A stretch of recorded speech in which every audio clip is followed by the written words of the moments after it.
ఇప్పుడు తీసుకుంటే 10,000 వస్తుంది రైతు బంధు. కాంగ్రెస్ అధికారంలోకి వస్తే 15,000 వస్తాయి. చదువుకునే ప్రతి యువ విద్యార్థినికి ఎలక్ట్రిక్ స్కూటీ ఉచితంగా ఇచ్చి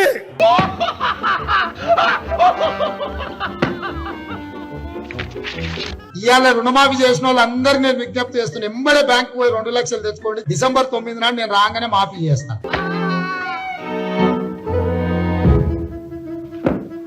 ఇప్పుడు పెన్షన్ తీసుకుంటే 2,000 వస్తుంది, కానీ ఒక్క నెల వాయిదా పడ్డదంటే వచ్చే నెల మేము 4,000 ఇస్తాం.